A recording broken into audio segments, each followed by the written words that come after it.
الصينيين القدماء لما حبوا يحصنوا بلدهم ويعيشوا في امان بنوا سور الصين العظيم.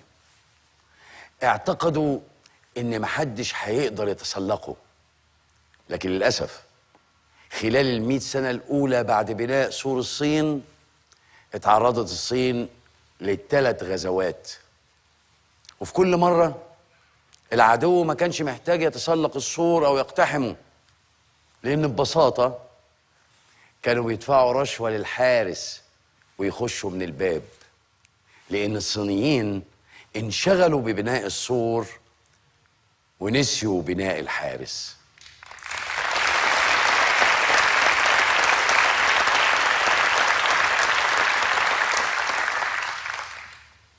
بناء البشر أهم من بناء الحجر، وإحنا للأسف مش بعيد قوي عن الصين. إحنا مش عارفين نبني أسرة. المفارقة بقى إن في بيوت فيها أسر وفي أسر مش لاقية بيوت زي أهالينا في العشوائيات، وفي نفس الوقت في قصور جواها أسر مهدومة. حتى القصور فيها قصور.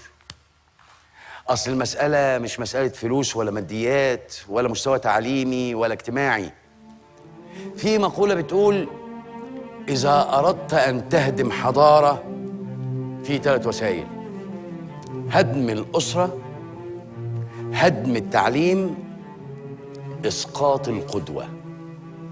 كي تهدم أسرة عليك بتغييب دور الأم، اجعلها تخجل بوصفها ربة منزل.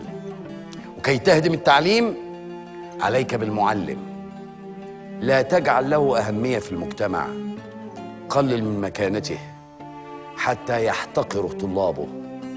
وكي تسقط القدوات عليك بالعلماء والمفكرين، اطعن فيهم، قلل من شأنهم، شكك فيهم حتى لا يسمع ولا يقتدي بهم أحد.